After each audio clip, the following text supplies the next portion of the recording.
Good evening to all of our viewers and welcome to tonight's regional news. We begin with news from Trinidad and Tobago. There has been an alarming increase in the number of pregnant women contracted COVID-19, Director of Women's Health at the Ministry of Health, Dr. Adesh Surj Singh, said on Wednesday. In the past week alone, 68 pregnant women tested positive for the virus, Surj Singh disclosed. He was speaking during the ministry's virtual media conference when he noted the spike in cases among expectant mothers. Surj Singh said the numbers are rising and pregnancy is, of course, considered a high-risk situation.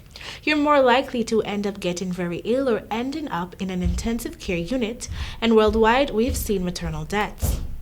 Trinidad and Tobago has recorded one COVID-related maternal death to date. Surj Singh appealed to pregnant women to get vaccinated, noting the Pfizer-BioNTech vaccine has been approved for pregnant women from their second trimester. Surj Singh stressed that the vaccines are safe, noting more than 300,000 pregnant women have been vaccinated worldwide, with no reports of adverse effects.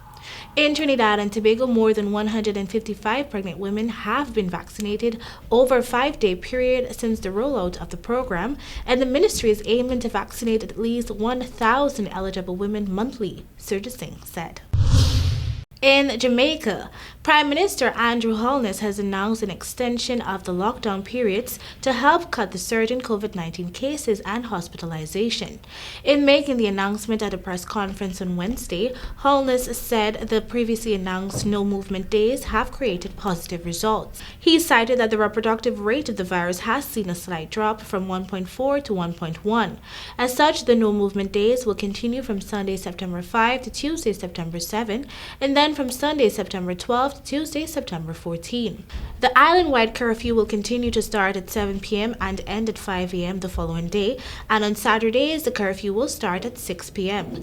Businesses are required to close by midday on Friday, September 3 and Friday, September 10.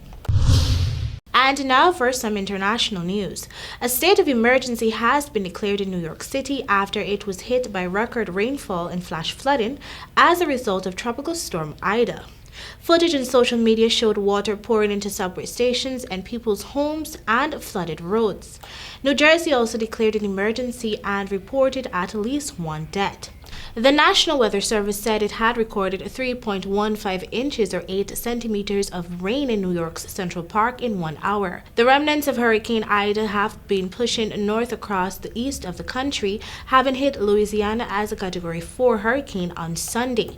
Hundreds of thousands of homes in Louisiana remain without power, and New Orleans is under a nighttime curfew. A new coronavirus variant of interest named Mu is being closely monitored by the World Health Organization (WHO), the agency has said. According to the WHO, the variant was becoming increasingly prevalent in Colombia and Ecuador and showed signs of possible resistance to vaccines. Mu was first identified in Colombia in January 2021, and since then, there have been sporadic reports of cases and outbreaks in South America and Europe. While the global prevalence of Mu among sequenced COVID-19 cases is below 0.1%, its prevalence has consistently increased in Colombia and Ecuador, where it is now responsible for around 39% and 13% of infections, respectively. Mu is the 5th variant of interest to be monitored by the WHO since March. It has a number of mutations that suggest it could be more resistant to vaccines, the health agency warned, but stressed that further research would be needed to confirm this. And that is all for your regional news. Thank you for joining. Good night.